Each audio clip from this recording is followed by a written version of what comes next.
Greetings. I'm Mark Shep, Executive Director of ALOA, and we're about encouraging and equipping congregations for older adult ministry. And in this series of videos, we're talking about we're calling them ministry areas for congregational life. And we picked these 5 because we think that really everyone will resonate in one way or another with these 5, or will be affected by them.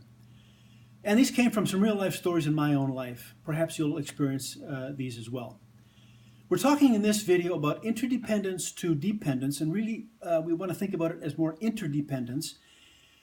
We'll all go through it at some level or other at some point in our life. Some of us will be more prepared than others, and 2 stories in our own life demonstrate the importance of this topic and thinking about it ahead of time. And particularly the word interdependence is a sort of a critical addition. It's never just a one-way street. First of all, my wife's parents, they lived on a farm. The mother developed dementia, far from services, high risk for falls, and more. And whenever we bring up the question of moving to another situation, they had the same answer. We'd like to stay on the farm as long as possible. But we could really never get them to explore properly what that last phrase meant, as long as possible. And in the end, they waited too long and had dramatically reduced options available to them when the time came. And our son-in-law, Wes, his parents as well. His mother was fine. His dad was in pretty bad shape from a car accident.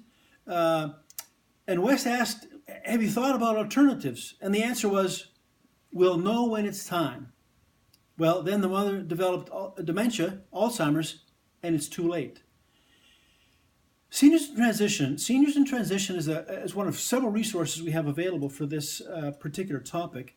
I taught it myself at St. Paul Lutheran Church in Melrose Park, Illinois, and it had one of the strongest reactions we've had for any classes that I've taught, and I've taught a lot of them.